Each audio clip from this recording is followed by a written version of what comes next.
Hello students, YouTube channel साधना में आप सबका स्वागत है। बच्चों, आज हम क्षितिज पुस्तक के पाठ 11 बाल गोविंद भगत के बहुविकल्पी प्रश्न आपके सामने स्पष्ट कर रहे हैं। इस तरह के प्रश्न आपके दो प्रकार से परीक्षा में आते हैं। एक होता है कि पाठ का कोई भी एक पैराग्राफ दिया हुआ है, उसके आधार पर एक एक नंबर के 5 प्रश्न दिए हुए होते हैं।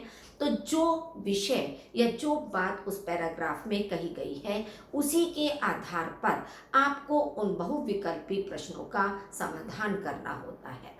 दो आपके एक एक नंबर के दो प्रश्न आते हैं पाठ के आधार पर। उसमें आपका लेखक से आप पर भी आधारित हो सकते हैं और पाठ पर भी आधारित हो सकते हैं। तो यहाँ हमने आपके दोनों तरह के प्रश्न आपके सामने प्रस्तुत किए हैं। प्रथम प्रश्न आपका है, बाल गोविंद भगत पाठ की साहित्यिक विधा क्या है। साहित्यिक विधाएं आपको अनेक बार बताई गई हैं कि कोई लेखक कहानी करता है, कोई आलोचना लिखता है, कोई निबंध लिखता है, तो कोई यात्रा वृत्तांत में लिखता है, कोई रेखा चित्र में है, तो कोई संस्मरण में। अनेक साहित्यिक विधाएं होती हैं। तो ये जो आपका पाठ है बाल गोविंद भगत, इसे लेखक ने रेखा चित्र साहित्यिक विधा में लिखा है, यानी कि इस पाठ की साहित्यिक विधा रेखा चित्र है। सेकंड है आपका, बाल गोविंद भगत का व्यक्तित्व कैसा था। मझोला कद, गोरा चिट्टा शरीर, 60 वर्ष से अधिक उम्र, लंबी दाढ़ी, उपरोक्त सभी। मझोला कद से मतलब होता है ना उनकी लंबाई बहुत अधिक थी और ना ही बहुत छोटी थी, यानी कि मध्यम लंबाई के थे। गोरा चिट्टा शरीर भी था उनका, उनकी उम्र 60 वर्ष से अधिक थी, दाढ़ी भी उनकी लंबी थी। तो इसलिए हमारा सही उत्तर है उपरोक्त सभी। थर्ड है, बाल गोविंद भगत किसके आदर्शों पर चलते थे। सूरदास, तुलसीदास, कबीरदास या मीराबाई। कि बाल गोविंद भगत कबीरदास के आदर्शों पर चलते थे, क्योंकि वे कबीरदास को ही अपना ईश्वर मानते थे, सब कुछ मानते थे। उन्हें लगता था उनका जीवन कबीरदास की देन है, या जो कुछ भी उन्हें जीवन में प्राप्त हो रहा है वो कबीरदास के द्वारा ही प्राप्त हो रहा है। तो जो आदर्श कबीरदास के थे, उन्हीं आदर्शों पर बाल गोविंद भगत भी चला करते थे। बाल गोविंद भगत के गीतों में कौन सा भाव व्यक्त होता है। ईश्वर भक्ति का भाव, श्रृंगार का भाव, विरह का भाव या वैराग्य का भाव। सही आपका उत्तर है ईश्वर भक्ति का भाव, क्योंकि ईश्वर के प्रति उनके मन में अटूट आस्था थी। उन्हीं की भक्ति का भाव उनके जीवन में प्रधान था। बाल गोविंद भगत के संगीत को लेखक ने क्या कहा है।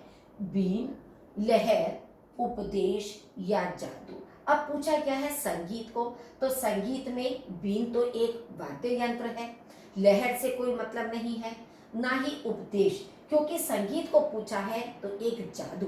उनके संगीत में एक ऐसा जादू था कि वह अपने आसपास के सभी लोगों को प्रभावित कर देते थे। सभी उनके संगीत को सुनकर झूमने लगते थे, नृत्य करने लगते थे, तो इसलिए उसे जादू कहा गया है। बाल गोविंद भगत किसे निगरानी और मोहब्बत के ज्यादा हकदार मानते थे। बालकों को, नारियों को, कमजोर व्यक्तियों को या शक्तिशाली व्यक्तियों को। बाल गोविंद भगत का मानना था कि जो कमजोर व्यक्ति होते हैं, जो अपनी सहायता स्वयं नहीं कर सकते, अपने आप जीवन ठीक से यापन नहीं कर सकते, ऐसे लोगों को अधिक निगरानी और प्रेम की आवश्यकता होती है, जिससे वे अपना जीवन सुगमता से व्यतीत कर सकें। तो हमारा सही उत्तर है कमजोर व्यक्तियों को। भगत जी अपने बेटे का खास ख्याल रखा करते थे, क्योंकि वह चालाक था, ईमानदार था, प्रतिभावान था, सुस्त और बोधा था। बोधा कहते हैं कि जिसकी मानसिक शक्ति कमजोर होती है, जो सोच विचार ठीक से नहीं कर सकता है। तो बाल गोविंद भगत का पुत्र सुस्त था और थोड़ा सा बोधा भी था, तो इसलिए वे उसका अधिक ख्याल रखा करते थे। नेक्स्ट है, एक सच्चे साधु की पहचान कैसे होती है। उसके विचारों से, उसके पहनावे से, उसकी ईश्वर भक्ति से या उसके बाहरी व्यक्तित्व से। हम जब साधु शब्द सुनते हैं तो हमारे मन में जो उसकी एक इमेज बनती है वो यह बनती है कि वह गेरुआ वस्त्र धारण किया हुआ होगा, तपस्वी का जीवन व्यतीत कर रहा होगा, इधर उधर एकाग्रचित होकर ईश्वर की भक्ति कर रहा होगा।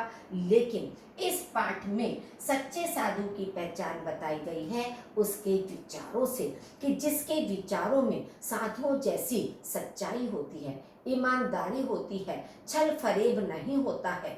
तो सच्चे साधु की पहचान उसके विचारों से ही होती है। बाल गोविंद भगत सब चीजों को किसकी संपत्ति मानते थे? अपनी, साहब की, ईश्वर की या जमींदार की? सही उत्तर है हमारी साहब की, क्योंकि वे साहब यानी कि कबीरदास को अपना साहब मानते थे, अपना ईश्वर मानते थे। तो इसलिए उन्हें लगता था उनकी जितनी भी संपत्ति है वो सब उनके साहब यानी कि कबीरदास की है। 10वां क्वेश्चन आपका है, कबीर में बाल गोविंद भगत की श्रद्धा का क्या कारण था? कबीर निर्भीक संत थे, कबीर पाखंड के विरोधी थे, कबीर छुआछूत जाति प्रथा आदि के विरोधी थे। उपर्युक्त सभी कथन सत्य हैं। तो आपका लास्ट ऑप्शन सही है। क्यों? क्योंकि कबीरदास के अंदर जो विशेषताएं थी उन विशेषताओं से बाल गोविंद भगत बहुत अधिक प्रभावित थे और इसी कारण उनके प्रति उनके मन में श्रद्धा का भाव था। क्योंकि आपने कबीरदास के विषय में सुना होगा कि वे बाह्य आडंबर पाखंड का हमेशा विरोध करते थे, छुआछूत जाति प्रथा आदि को नहीं मानते थे, हमेशा उसका विरोध करते थे। यानी समाज में व्याप्त जितनी भी बुराइयां हैं उन कुरीतियों का, उन रूढ़ियों का वे हमेशा विरोध करते थे। तो उनकी इन्हीं बातों से प्रभावित होने के कारण उनके प्रति उनके मन में श्रद्धा का भाव था। नेक्स्ट आपका प्रश्न है, लेखक बाल गोविंद भगत की किस विशेषता पर अत्यधिक मुग्ध था? पहनावे पर, मधुर गान पर, भोजन पर या व्यवहार पर? आपका सही उत्तर है मधुर गान पर, कि लेखक बाल गोविंद भगत के संगीत से, उनके गीतों से बहुत अधिक प्रभावित थे। नेक्स्ट है, तेरी गठरी में लागा चोर मुसाफिर जाग जरा। इस पंक्ति में मुसाफिर किसे कहा गया है? मुसाफिर का शाब्दिक अर्थ होता है यात्री, लेकिन यहाँ पर बाल गोविंद भगत ने मनुष्य को यानी संसार के लोगों को मुसाफिर कहा है, कि वे जागें और जागकर ईश्वर भक्ति में अपना ध्यान लगाएं, क्योंकि यह जीवन नश्वर है। तो इसलिए यहाँ पर मुसाफिर शब्द मनुष्य यानी सांसारिक लोगों को कहा गया है। नेक्स्ट आपका क्वेश्चन है, कलेवा से कवि का क्या आशय है? दलिया, किसी प्रकार का औजार, नाश्ता या भोजन? कलेवा का अर्थ होता है नाश्ता, कि जिस समय किसान सुबह सुबह उठकर अपने खेतों पर काम करने के लिए आ जाते हैं, उसके बाद उनके घर की स्त्रियां कलेवा यानी कि नाश्ता लेकर खेतों में आती हैं। तो कलेवा का अर्थ हमारा नाश्ता है। कार्तिक मास आने पर बाल गोविंद भगत क्या करने लगते थे? गंगा स्नान करने लगते, भजन करने लगते, सत्संग करने लगते या प्रभात फेरी शुरू करने लगते? सही उत्तर है हमारा प्रभात फेरी शुरू करने लगते थे, जो कि कार्तिक मास से शुरू होती थी और फागुन मास तक उनकी चला करती थी। नेक्स्ट है, लेखक ने रोपनी किसे कहा है? रोपण को, धान की रोपाई को, धान की कटाई को या धान की खेती को?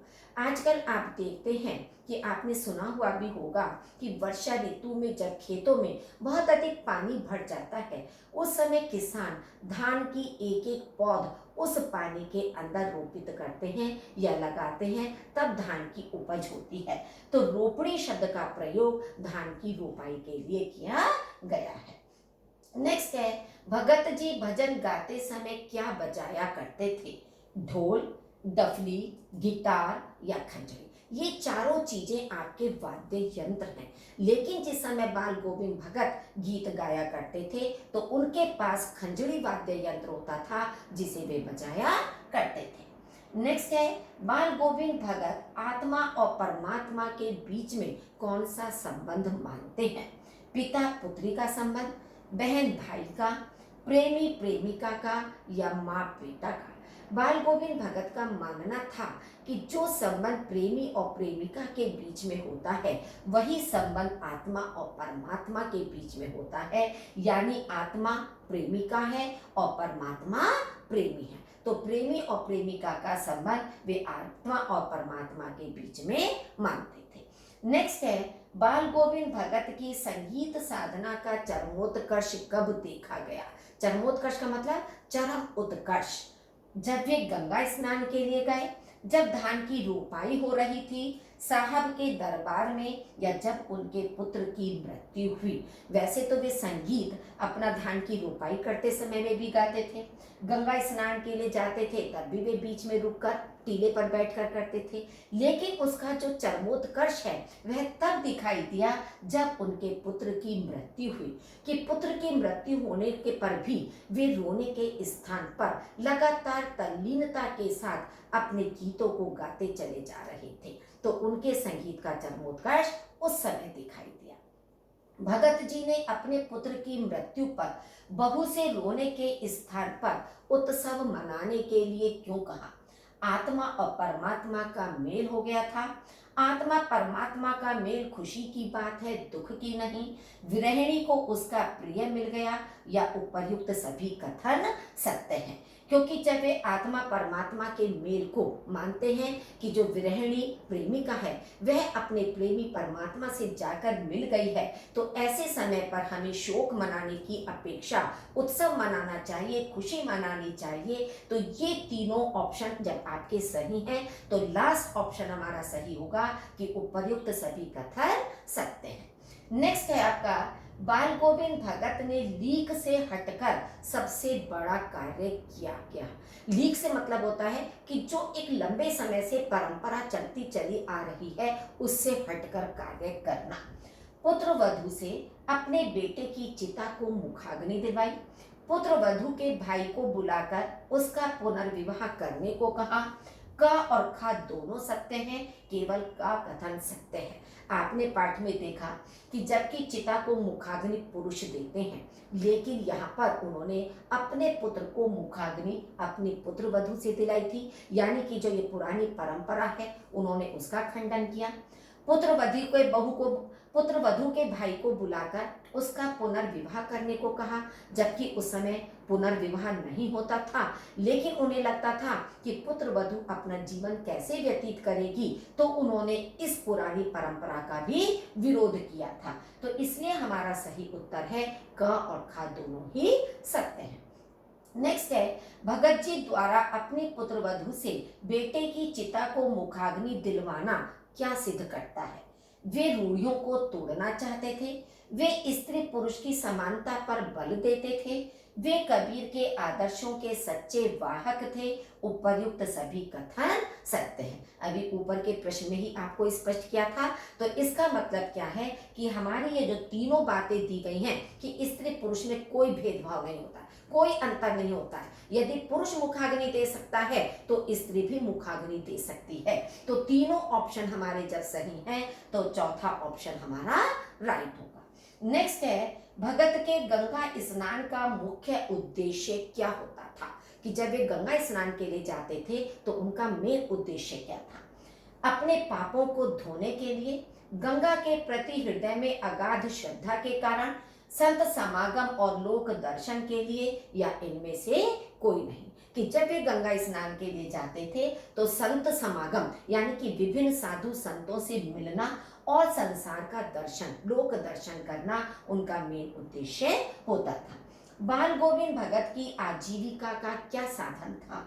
भिक्षा मांगना, कृषि, गांव वालों द्वारा दी गई सहायता, या अध्यापन कार्य। कि वे अपनी आजीविका किससे चलाते थे? क्या भिक्षा मांगकर अपना जीवन गुजर बसर करते थे? नहीं, कृषि यानी कि खेती करके।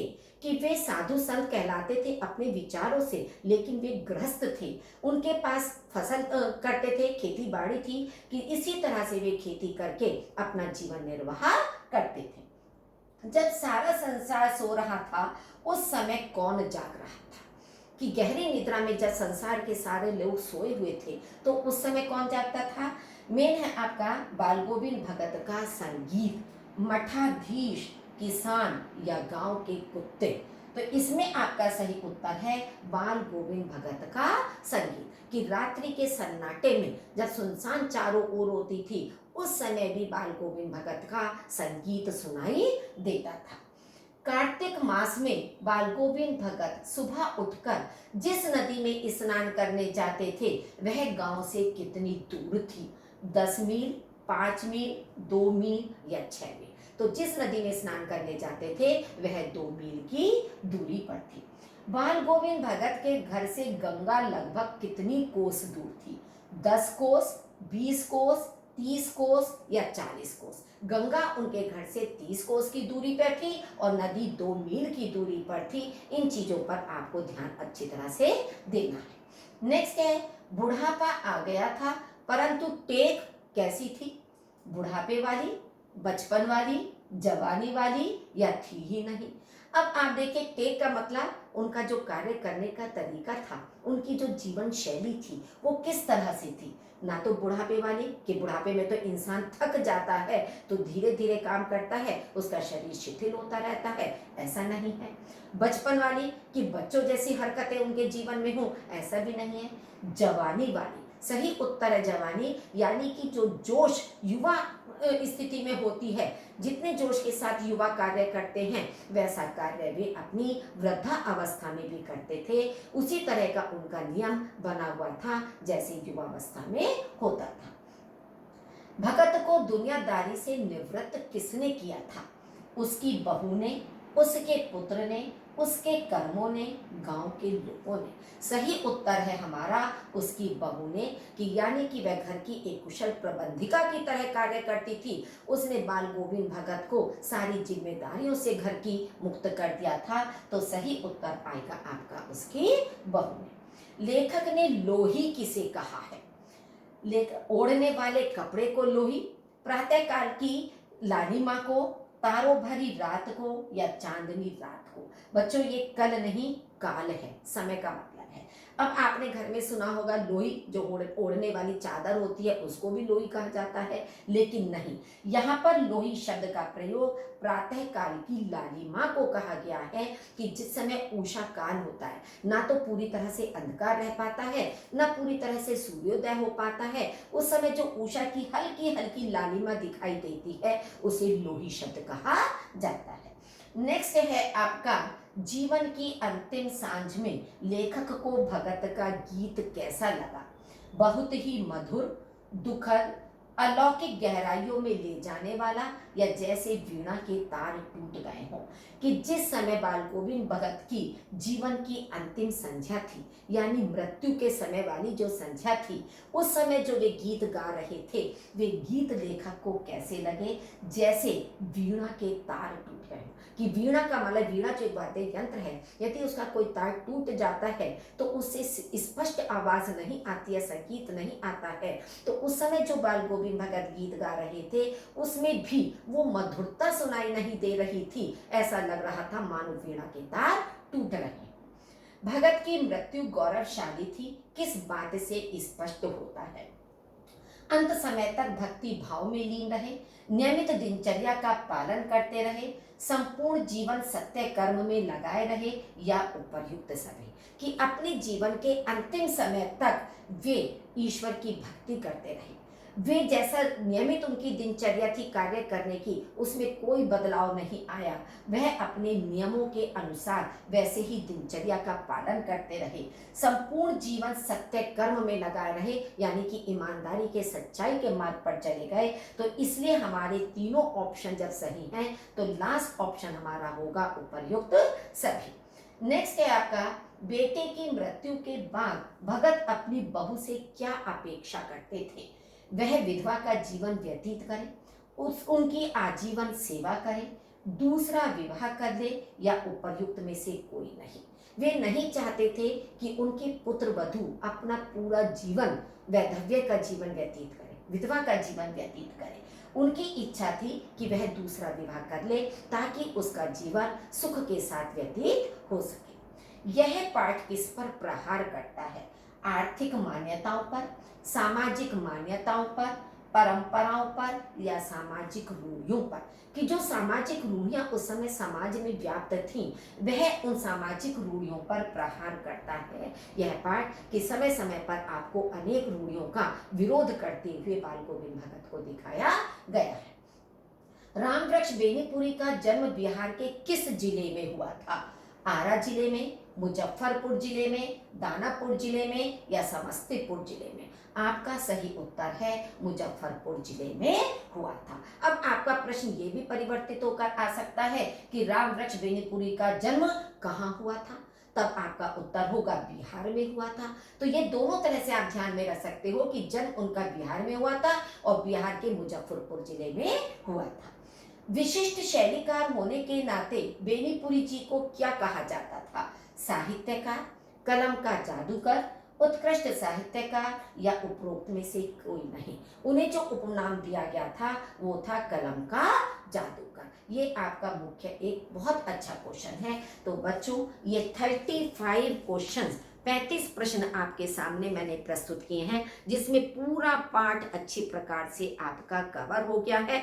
एक प्रश्न जो आपका किसी भी कविता या पाठ में से आ सकता है वो यह होता है कि इस पाठ के लेखक कौन है। तो आपको हर पाठ के लेखक का नाम अच्छी तरह से याद होना चाहिए, हर कवि का नाम आपको अच्छी तरह से याद होना चाहिए। बच्चों यदि अभी तक आपने मेरा चैनल सब्सक्राइब नहीं किया है तो जल्दी से उसको सब्सक्राइब कर दीजिए, उसके बेल आइकन कर दीजिए ताकि आने वाली नोटिफिकेशन आपको समय से मिल सके। धन्यवाद।